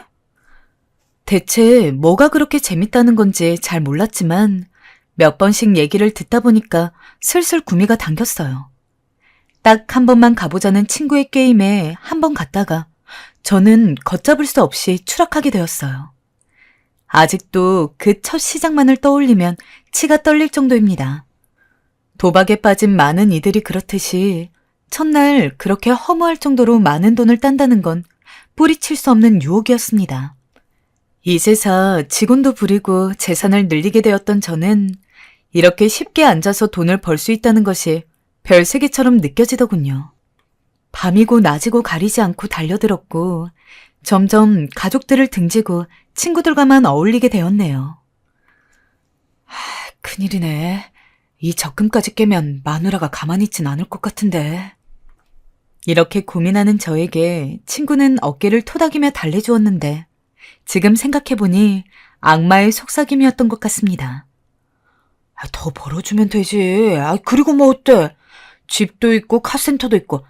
부자잖아 너. 솜사탕이 녹듯 스르르 사라져가는 저의 재정 상태에 겁나기도 하면서 이미 강원랜드는 도무지 떠날 수 없는 제2의 집 같은 곳이 되어가고 있었어요. 그런데 아내가 제 도박 중독을 장모님과 장인어른에게 말하게 되면서 두 분이 찾아오셨습니다. 자네 정말 미쳤나? 내가 이러려고 결혼 허락한 줄 알아? 어디 남의 귀한 딸 데려가다 눈물 뺄 일만 만들고 있어? 한 번만 더 거기 들락거리면 당장 내 딸과는 이혼이야. 그런 줄 알아? 장모님의 고함 소리는 저를 잠깐 정신 차리게 했습니다. 정말 제가 뭔 짓을 저지르고 있나 싶더라고요. 옆에서 아내는 아이를 안고 엉엉 울고 있는데 순간 제 자신이 쓰레기처럼 느껴졌습니다. 이러려고 어렵게 결혼 허락받은 게 아닌데 장모님께도 장인어른께도 죄송스러웠습니다. 장인어른은 그날 제게 술까지 한 잔 사주시며 지난 날은 용서해 줄 테니 이제부터 잘 해보자고 좋게 말씀까지 해주셨습니다. 이후 저는 한 달간 강원랜드를 가지 않게 되었습니다. 친구의 제안도 모두 무시했고 오로지 카센터에만 집중했어요. 다시 일에 집중하면서 느낀 건 제가 도박에 미쳐있던 사이 주변에 다른 카센터들이 생겼고 그 사이 직원들이 나태해졌다는 것도 몰랐다는 거예요. 사장이 관리하고 짚고 넘어갔어야 할 영역이지만 매일같이 별천지 생각만 하고 있으니 그런 일이 일어날 수밖에요. 저는 다시금 제 모습을 반성하며 이젠 이런 일 없게 하겠노라 다짐하고 아내에게 각서까지 썼습니다. 정말이지? 정말 안 하는 거지? 미안해 여보. 내가 정말 정신이 나가 있었어. 다신 도박장 가는 일 없을 거야. 우리 애 생각해서라도 그럴게. 아이를 걸고 한 각서에 아내는 한숨을 푹 쉬더니 알겠다고 했습니다. 그리고 정말 이제 도박은 쳐다도 보지 않는 걸로 했죠. 제가 이 결심을 스스로 무너뜨린 건 딱 2달 후였습니다. 갑자기 어느 날 친구놈으로부터 연락이 왔는데 글쎄 강원랜드에서 자기가 무려 5천만 원을 따가지고 왔다고 하더군요. 뭐? 5천? 어떻게? 어떻게 하긴 실력 발휘 좀 했지. 너한테 이 소식 제일 먼저 알려주고 싶어 연락했다. 맞다. 넌 도박 끊었다 했지. 괜히 말했나. 어쨌든 오늘 기분 좋은데 내가 술 살게. 나와라. 저는 부랴부랴 친구의 술 산다는 제안에 못 이기는 척 나갔습니다. 친구는 아주 비싼 양주 몇 병을 턱턱 시켜놓고선 천천히 음미하고 있더라고요. 그러면서 어떻게 자기가 돈을 땄는지 말해주는데 저절로 입안에서 군침이 돌았습니다. 저는 친구와 만나고 온 날 밤에도 그 5천이란 액수를 잊을 수가 없었어요. 어떻게 이런 행운이 내가 아닌 저놈에게 간 건지 몹쓸 욕망이 저를 또 부추기고 있었습니다. 결국 저는 다음 날 아내에게 일이 늦어진다는 거짓말을 치고선 강원랜드로 향했습니다. 다시 들어선 그곳은 황홀하기 그지없었어요. 그때 어렴풋이 든 생각은 이거였어요. 난 죽어도 도박을 끊지 못하겠구나. 내 앞에 거액의 돈이 왔다 갔다 하는데 돈을 잃고 있는 와중에도 한 판 더 하고 싶은 그 유혹을 도저히 뿌리치지 못하겠더라고요. 그러나 며칠은 아내에게 거짓말을 하며 넘어갔지만 어느 날 제 뒤를 밟은 아내에게 덜미를 잡히고 말았습니다. 당신 미쳤어? 아내는 제 뺨을 거세게 내려쳤고 저는 고개를 푹 숙였습니다. 그 순간은 죄인이었죠. 안 한다며, 안 한다고 했잖아. 저는 또 무릎을 꿇고 빌었습니다. 이혼만은 안 되었기에 제발 버리지 말라고, 이혼은 안 된다고 빌고 또 빌었습니다. 비굴하게 자식까지 입에 올리면서 아빠 없는 자식으로 키우게 하지 말자고 말했어요. 참, 지금 생각해도 제가 아내에게 했던 말들은 비겁하기 그지 없습니다. 정말 도박을 하다가 이혼이라도 당하면 그 애는 아빠 없이 자라는 건데 누구보다 제가 그 고통을 알고 있으면서 그런 말을 하고 또 도박장을 나갔으니 말입니다. 날이 갈수록 부부 사이는 험악하다 못해 물건을 던져가며 싸우는 일들이 부지기수였으며 협박하듯 아내가 경고했던 집까지 날리게 되었습니다. 이 모든 것들이 순식간에 일어났고 정신을 차려보니 저를 강원랜드로 안내했던 친구는 연락 두절이 되어 제 눈앞에서 사라져버렸네요. 그제야 가족들에게 돌아가려 했으나 저에게 돌아온 것은 쇠망치로 머리를 때리는 것 같은 잔인한 선고였어요. 이혼해. 나는 당신 같은 사람이랑 못 살아. 사실 아내의 이혼 선고는 가혹하다기보단 당연한 수순이라고 보는 것이 나았을 것입니다. 그렇게 제 다리를 붙잡고 제발 우리를 봐달라던 아내의 말을 무시하고 카센터까지 팔아헤치우고 마치 종잇돈을 쓰듯 모든 것을 날려버렸으니까요. 아무런 반박도 할 수 없었고 그렇게 제 주변에는 사람도 돈도 무엇도 남지 않았네요. 아이는 아내가 데리고 가버렸고 저는 이런 상황에도 죽지 않고 붙어있는 목숨을 유지하기 위해 강원랜드 근처에서 구걸을 하며 살았네요. 뭔가 하려면 할 수 있었겠지만 그런 의욕이 전혀 들지 않았어요. 나 자신이 가장 원망스러워 아무것도 할 수 없었습니다. 남이 남긴 음식을 대충 털어내고 먹기도 하고 지저분한 노숙자가 따라온다며 신고당하기도 하고 얼마간은 그렇게 폐인처럼 보냈어요. 하지만 아무리 그래도 내 피부치인 자식을 생각하니 언제까지나 이렇게 막 살아선 안 되겠더군요. 아들과 비슷한 또래의 아이들이 지나가는 걸 보니 정신을 차려야겠다는 생각이 들었어요. 아버지가 이렇게라도 살고 있다는 모습을 알게 하기 위해서 다시 뭐든 하기로 마음먹었네요. 막노동도 따라다니고 온갖 손에 잡히는 굳은 일을 하고 숙식 제공되는 곳에서 몇 년씩 버티면서 그곳에서 알게 된 친구의 도움으로 원룸을 얻을 수 있게 되었어요. 그렇게 겨우 살 곳을 정해서 지내게 되고 나라에서 지원이 되는 것들을 찾아서 조금씩 일하고 먹고 살게 되었습니다. 가끔씩 잠들기 전 이제는 희미하게 기억에 남아있는 아들의 얼굴을 생각할 때마다 가슴에 사무쳤네요. 부모 없이 홀로 남아 그렇게 사는 것이 모질게 느껴졌던 내가 나와 같은 인생을 또 만들게 된 것 같아 괴로워 견딜 수가 없었어요. 그 죄책감에 아들을 위한 양육비라도 건네고 싶어 일을 더 늘리려고 무진 애를 썼네요. 폐지 줍는 일도 새로이 시작하면서 푼돈이라도 모으고 또 모았습니다. 아내와 겨우겨우 연락이 닿았고 저는 어렵게 말을 꺼냈습니다. 내가 얼마 안 되지만 양육비를 조금 보내려고 하는데.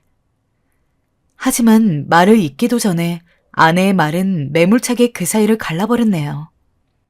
꼴도 보기 싫어. 우리는 신경 쓰지 말고 당신 삶이나 살아. 이제와 우리 앞에 나타날 생각 꿈에도 하지 마. 난 당신 꿈에서도 보기 싫으니까. 결국 저는 그쯤에서 포기하는 수밖에 없었어요. 새벽마다 깨서 아이의 모습을 그리워하며 울기도 하고 평범하게 가정이 있었던 시기를 되새기며 그저 묵묵히 돈을 모으게 되었네요. 제가 살고 있는 지역은 기초수급을 받는 분들이 많이 있었고 저처럼 도박으로 모든 걸 잃고 힘들어하는 분들이 함께 모여 살기도 했는데요. 저도 달리 마음을 둘 데가 없었지만 딱히 또 뭔가 정보를 교류하며 지내고 싶지는 않아서 내외하며 지냈습니다. 그런데 가끔씩 집 앞에 먹거리가 놓여 있더군요. 과일들이 종류 다르게 비닐봉지에 담겨 걸려 있기도 하고 어떤 때에는 쌀 10kg짜리가 놓여 있기도 했어요. 라면 한 박스도 있고 왠지 사회복지사분이나 이 동네에 살고 있는 비슷한 처지의 사람들끼리 서로 품앗이라 하는 것 같더군요. 출처를 모르니 받기도 애매했으나 과일은 거의 2, 3일에 한 번씩 놓여지는 것 같아서 안 먹고 상한 채로 버릴 수도 없고 그대로 가지고 들어오게 되었어요. 퍽퍽하고 힘든 삶에 조금이나마 살 구멍이 트인 듯한 기분이 들었네요. 그리고 그즘 전 다시 카센터에 들어가 일을 하게 되었어요. 바로 아주 예전에 절 거둬주셨던 그 카센터 사장님을 다시 만나게 되면서였습니다. 사장님은 제 행색을 보시자마자 이게 어찌된 일인지 물었습니다. 그게 어떻게 어디서부터 이야기를 시작해야 할지 모르겠습니다. 제 은인 같던 분에게 도박에 빠져 모든 걸 날린 인생을 고백하자니 말을 하면서도 너무도 부끄러웠어요. 그런데 그분이 절 안아주시며 그러시더군요. 괜찮다고요. 사람 누구나 다 실수하지 않겠냐고요. 그냥 열심히 살라고요. 그 순간 눈물이 주룩주룩 흘러내렸습니다. 눈물 같은 건 흘릴 자격도 없다고 생각해서 요 몇 년간 메마른 채 살았는데 사장님의 따뜻한 그 말은 절 오열하게 만들었습니다. 사장님은 자기가 일을 하고 있진 않지만 관리하고 있는 카센터가 있다며 거기서 일해보라 권해주셨고 사장님이 또다시 내밀어준 손길 덕분에 저는 본격적으로 일을 하게 되었어요. 참 돌고 돌아 닿은 인연이었지만 그곳에서 일하는 건 고등학교 시절을 떠올리게 했습니다. 잘하고 싶은 마음에 부득부득 이갈며 열심히 했던 제 자신을 말입니다. 저는 그 초심을 생각하며 사장님이 베풀어 주신 은혜를 생각하며 정말 열심히 일했어요. 그러던 어느 날 백발의 노인이 카센터를 찾아왔습니다. 차도 없이 그냥 왔기에 길이라도 물어보는지 알았습니다. 그런데 그 노인분은 아무 말 없이 절 보더니 돌아가길 반복했어요. 어쩐지 뭘 말하고 싶었지만 못하는 눈치였어요. 뭐일까? 이상하게 생각하던 어느 날 노인분에게 왜 오셨냐 물었죠. 그런데 그분은 절 보자마자 아니라며 손살을 치고 황급히 발걸음을 옮기셨습니다. 백발의 노인분은 그 이후 카센터로 오지 않으셨고 그렇게 저도 노인분을 까맣게 잊고 살았죠. 어느새 시간은 흘러 아들은 고등학생이 되었고 아내와 아들은 친정 근처에서 살고 있다는 것을 알게 되었어요. 아내 볼 면목이 없지만 아들의 모습을 아주 멀리서만이라도 보면 안 될까 하며 며칠을 끙끙 앓았네요. 교복을 입은 아들은 얼마나 자랐을까, 제 엄마를 닮았을까, 아니면 나를 닮은 얼굴이 조금이라도 있을까 싶어 너무나 보고 싶었네요. 하지만 6살 무렵 자신과 엄마를 버리고 집까지 날려버린 아버지를 그 아이는 어떻게 기억하고 있을지 확인하게 될 것 같아서 무서웠습니다. 어린 날 저를 떠났던 아버지를 생각하는 감정과 같다면 차마 마주할 자신이 없더군요. 마지막으로 아내와 연락한 지 시간이 꽤 지났지만 오랜만에 연락해서 양육비를 함께 보낸 저에게 아내는 조금이나마 마음을 열어주었네요. 민우는 지금 역 건너편 동아고등학교에 다니고 있어요. 솔직히 당신도 알죠? 걔가 자기 아빠를 보고 싶어 하지 않을 거라는 거. 저도 이미 예상하고 있던 사실이었지만 아내의 입으로 다시 한번 확인하니 가슴이 찢어질 것 같더군요. 이 모든 것이 제가 자초한 것이라는 것이니 어쩌겠습니까? 하지만 알면 알수록 저도 모르게 욕심이 나더군요. 아이의 모습을 단 한 번만이라도 보고 싶어졌어요. 아들이 나를 만나려 하지 않아도 괜찮으니 제발 지금의 모습을 잠깐이라도 가서 내 두 눈으로 보고 싶었습니다. 그래서 등굣길에 잠깐이라도 보고 싶어서 아침 출근길에 가서 지켜보았는데 첫날, 둘째 날까지는 타이밍이 안 맞았는지 만나지 못했네요. 그러고 그 다음날 저는 심장이 멎어 그 자리에서 녹아내릴 것 같은 일을 겪게 되었습니다. 그날은 모자와 마스크를 쓰고 평소보다 조금 일찍 갔던 날인데 멀리서 걸어오는 한 아이에게 유독 알 수 없이 눈길이 갔어요. 저의 광대뼈와 눈썹, 콧날을 그대로 닮아 묘한 확신이 들었습니다. 점점 제 가까이로 오는 그 아이의 가슴팍의 명찰에는 제가 그렇게 좋은 뜻을 따져가며 며칠을 고민하고 열심히 골랐던 제 아들의 이름이 붙어 있었어요. 그 순간 누군가 얼음을 제 옷 속으로 때려 넣은 것 마냥 저는 그 자리에서 얼어붙어 곁을 지나가는 그 아이를 다시 돌아보지도 못한 채 한참을 서 있었네요. 그렇게 저는 몇 분이나 눈을 지그시 감고 입술을 깨물며 울 수도 울지 않을 수도 없는 상태로 있었습니다. 어쩌다 이런 아버지가 되어버린 걸까요? 제가 누려보지 못했고 느껴보지 못했던 아버지의 자리란 늘 희미했지만 적어도 내가 이후에 이런 초라한 아버지의 모습으로 자식을 불러보지도 눈도 맞출 수 없는 상황이 되리라 상상도 해보지 않았어요. 저의 비참한 처지는 그렇게 아이를 보러 오는 매일매일 스스로에게 확인되어지더군요. 누군가 가슴을 후려치는 것 같은 아픔을 느끼면서도 매일 그 길을 중단할 수 없었습니다. 그 길로 다시 출근을 하러 갔고 울음을 속으로 삼키며 착잡한 마음으로 더 악착같이 일에 매달렸었네요. 아이를 그렇게 홀로 만나고 오는 짧은 10초 남짓한 시간은 저에게 고문과 희망 중 어떤 것에 가까운 건지 헷갈릴 정도였어요. 그런 일들이 반복되고 많은 시간이 지날 때쯤이었어요. 그날도 힘겹게 폐지를 들어서 정리를 하고 있는데 옆에 누군가 갑자기 오더니 저에게 말을 걸었습니다. 이때의 상황은 정말 너무도 설명이 되지 않는 신기한 일이라서 당시에 몇 번이나 잠을 설쳤는데요. 백발의 할아버지가 저에게 떠듬떠듬 말을 거시는 게 아닙니까? 카센터를 몇 번 오셨던 그분 말입니다. 저기, 잠깐 커피 한잔 할 수 있어? 옆에 있는 자판기에서 어르신이 드실 커피까지 같이 뽑아서 한 잔 내드리고 무슨 일이신가 싶어 쳐다보았는데 갑자기 이 할아버지의 이후 행동이 이상한 겁니다. 어깨를 부르르 떠시길래 아프신가 싶어 눈을 크게 뜨고 보려는데 갑자기 절 보시더군요. 그러고 꺼낸 말은 머리가 얼얼할 만큼 충격적이었어요. 미안하네. 미안하네. 용서해주게. 난데없이 이게 무슨 말인 건지. 네? 그게 무슨 말씀이세요? 라고 답했어요. 하지만 여지없이 할아버지의 말은 똑같이 미안하다는 말만 반복하며 엉엉 우시는 겁니다. 자세히 보니 좀 왜소한 체격의 등은 완전히 굽어있고 어디서 본 적 없는 낯선 할아버지인데 왜 이런 이야기를 하시는 거였을까요? 그러더니 계속 이해할 수 없는 행동만 저에게 반복하시더군요. 갑자기 뭔가를 내미시는 겁니다.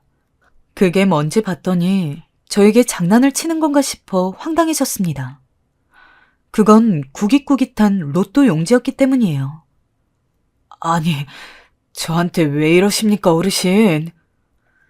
정말 갈수록 황당하고 어디 정신이 아프신 분인 것 같더군요. 제발 받아주겠나. 얼마 안 되지만 내가 많이 미안하네.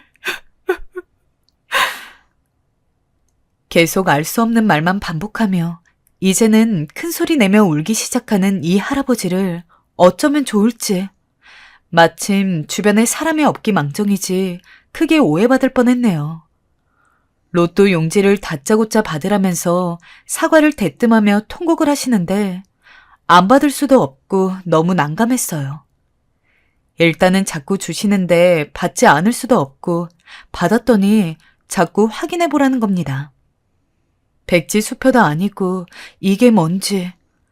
아무튼 저는 눈앞에서 머리를 긁적이며 검색을 해보았는데요. 그냥 장난치시는 게 아니었더군요. 무려 저번 주에 3등 당첨이 되어 있는 번호여서 나름 놀랐습니다. 저분도 썩 넉넉해 보이지 않는데 대체 이걸 저한테 왜 주시는 건지 납득이 가지 않았어요. 뭐 저한테 대단한 잘못을 했다고 계속 우시는데 머릿속에서 여러 가지 생각이 떠돌더군요. 혹시 예전에 내가 도박을 할 때 나한테 돈이라도 빌려갔던 분인가? 하면서 없는 기억 다 떠올려보며 열심히 생각을 해보고 있었어요. 그러던 중 할아버지는 울음을 멈추고 저에게 충격적인 말을 건네셨습니다. 듣는 순간 저는 손에 있던 모든 것을 바닥에 떨어뜨리고 말았는데 충격에 전화기까지 바닥에 세게 부딪혀 꺼져버렸어요. 나는 네 애비야. 이 어르신이 노망이 든 것인가 생각했습니다. 이게 무슨 장난질이란 말입니까? 아버지라니요. 저에게 아버지라는 존재는 없는 것이나 마찬가지였고 60대는 인생을 살도록 늘 뚱그름처럼 느껴졌고 손에 만져본 기억도 없었어요. 갑자기 웬 생뚱맞은 단어를 입에 올리는 건지 이 사람은 진짜 대체 누군지 혼란스러웠어요. 하지만 할아버지는 똑같이 저에게 다시 한번 발음을 정확하게 표현했습니다. 내가 네 애비야. 대체 뭐라고 하면 좋을지 모르겠더군요. 도무지 진정되지 않은 마음으로 이야기를 나눠보니 인생이란 것이 참으로 매섭고 진절이 나게 싫어지더군요. 저를 당신의 아들이라고 부르던 그분은 실제로 제 아버지가 맞았던 것입니다. 어머니와 관련된 이야기부터 작은 것 하나하나 퍼즐을 맞춰가는데 머리가 너무 아파서 깨질 지경이었네요. 도대체 왜 이제서 저를 찾아온 걸까요? 아들이 이 나이가 되도록 말입니다. 하지만 와중에 말을 들어보니 전혀 예상치 못했던 말을 꺼내시더군요. 어찌어찌 너를 찾아냈고 네가 이 동네에 와서 산다는 걸 알았다. 차마 나타날 순 없고 먹거리라도 조금씩 갖다 주며 그게 사라지면 네가 갖고 들어갔다는 걸 알고 그걸로 감사하며 뒤돌아왔단다.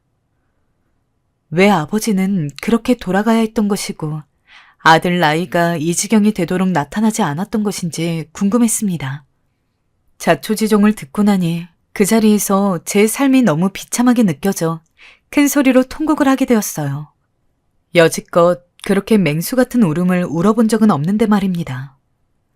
알고 보니 아버지 역시 사기 도박에 쫓겨 완전히 빈털터리가 되어버렸고 그 빚이 처자식한테 갈까 두려워 우리를 버리고 갔다는 것이었네요. 그렇게 쫓겨다니며 근처에서 구걸하며 먹고 살아왔고 어머니와 저의 행방을 간간히 알아보며 살았다고 하더군요. 하지만 자신이 없어 나타나지 못했다고 합니다.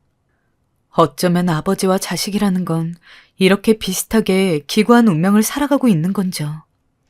이름 모른 할아버지가 아닌 내 나이 60이 되어 만난 나의 아버지는 본인의 수중에 있는 것은 어떻게든 다 주고 싶어 했고 나라에서 본인 앞으로 나온 돈 몇 푼이라도 더 주지 못해 안쓰러워하셨습니다. 그러면서 저에게 당부하는 한 소리에 그만 참지 못하고 엉엉 울어버렸네요. 꼭 네 아들을 찾아가서 얼굴이라도 마주하려무나. 너는 나처럼 너무 늦게 찾아가지 말고. 저에게 아버지는 죽은 사람과 마찬가지였고 조금의 상상도 할 수 없는 존재였습니다. 내가 여기서 머뭇거리면 우리 아들도 나와 같은 삶을 살게 될 것만 같아 저는 어렵게 용기를 냈네요. 처음 마주하던 날 아들은 저에게 조금은 경계심을 나타내었으나 몇 달에 한 번씩 만나며 만남을 거듭하고 지난달에는 처음으로 같이 밥도 먹었습니다. 아직은 그 아이에게 제가 핏줄이 섞인 아비라는 인식보다는 매번 용돈을 주는 사람으로 인식되어 있겠지만 저는 그 시간이 너무나 행복하게 느껴집니다.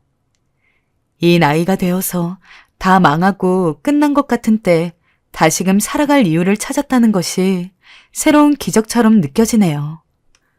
저의 아버지는 저와 달리 너무 오랜 시간 힘들게 산 저를 볼 면목이 없다며 거의 얼굴을 드러내지 않고 매달 돈을 보내주시기만 합니다. 본인 나이에 이제 쓰고 싶은 것도 없고 자식인 저에게 보내는 것이 유일한 행복이라고 하시네요. 그건 제가 제 아들에게 바라는 마음 그 자체이기도 했습니다. 아들이 훗날 저를 이해하지 못하고 계속 내외한다고 해도 저 역시 할 말은 없지만 그저 아버지가 있다는 사실만을 기억하며 제 아들만은 아버지의 본인을 향한 시선을 느낄 수 있는 존재로 컸으면 좋겠습니다. 이 바람이 저에게 있어 너무 사치스러운 것일까요? 아버지에게서 저에게로, 저에게서 아들에게로 이어지는 그 불행의 되물림을 간절히 끊고 싶습니다.